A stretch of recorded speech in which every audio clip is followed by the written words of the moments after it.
ছোটোবেলা থেকে দেখতাম আমার দিদি বিভিন্ন রকম ধরনের গাছ লাগাতো। তখন দিদিকে বলতাম, কী রে তুই এত গাছ কোথা থেকে পাস? যেখান থেকে পাস সেখান থেকেই তুলে নিয়ে এসে ঘরে লাগিয়ে দিত। যদিও বা আমি দিদির কাছে থাকিনি, আমি আমার দাদু দিদার কাছে থেকেছি, তবু যতটুকু সময় দিদিকে পেতাম সেই সময়টাতেই দেখতাম দিদি ভীষণ ভীষণ গাছ প্রেমী ছিল। ফুলের গাছ নানান রকম ধরনের যেখান থেকে যা পেতো তুলে নিয়ে এসে ঘরে লাগিয়ে দিত, আর হয়েও যেত। ওর হাতটা এত ভালো, হাতে এত সুন্দর জাদু থাকতো যে গাছের একটা মানে মরে যাওয়া গাছও একটা জিন্দা হয়ে যাবে, মানে এরকম একটা অবস্থা হতো। তো ওই একজন মানুষকে দেখার পর আমি আর একজনকে দেখলাম, সেটা হচ্ছে আমার কর্তামশাই।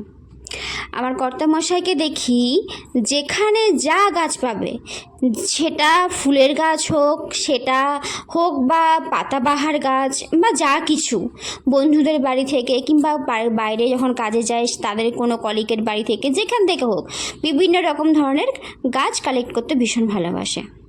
তো এখন কথা হচ্ছে, গাছগুলো তো ঘরে আছে ঠিকই, কিন্তু যে সমস্ত টবগুলো ফাঁকা ফাঁকা রয়েছে ওগুলো আমাকে টানে, আমাকে ডাকছে, রিঙ্কি তুই আমার কাছে আয়।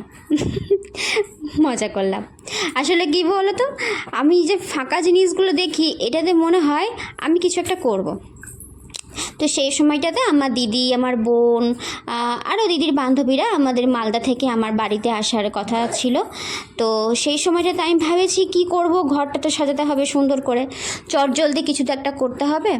তো বসে পড়েছিলাম এই রঙগুলো নিয়ে, আর ফুটি দিয়ে কাজটা করার একটাই কারণ, খুব তাড়াতাড়ি হবে, খুব চটজলদি হবে, সুন্দর দেখতে হবে, কিউটি লাগবে, কিন্তু কম সময়ের মধ্যে হবে।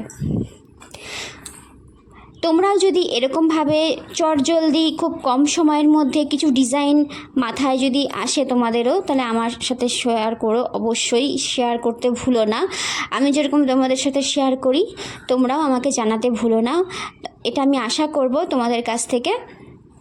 তো দেখো তো এটা কেমন লাগছে, এই ফুটি দেওয়া ডিজাইনটি।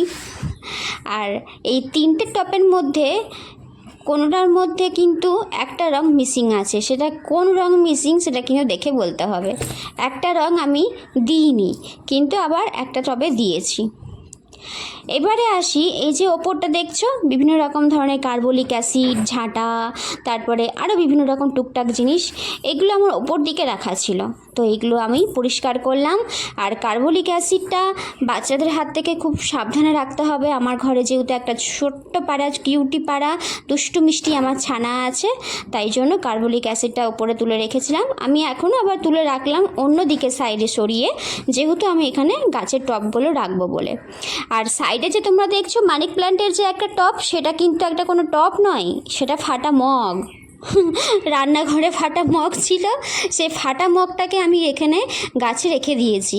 তো ফাটা মগ দেখলে তো বাজে লাগবে না দেখতে, তো সে কারণে আমি একটা সুন্দর দেখে ফুল এঁকে দিয়েছি। এটা সুন্দর না অসুন্দর আমি জানি না, কিন্তু চটজলদি কিছু কয়েক মিনিটের মধ্যে করতে হবে সেটুকু আমি জানি, ব্যাস, আর কিছু না।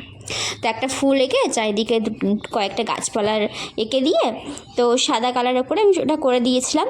এই মানি প্ল্যান্টের গাছটা এরকমভাবে রয়েছে ঝুলানোর মতন, আর সাইড দিক থেকে তোমরা দেখতে পাচ্ছ তিনটে টপের মধ্যে ওই ফুটি ডিজাইনটা দেওয়া রয়েছে। কেমন হয়েছে তোমরা অবশ্যই জানিও, আর তোমরা কিন্তু আমাকে শেয়ার করতে ভুলো না।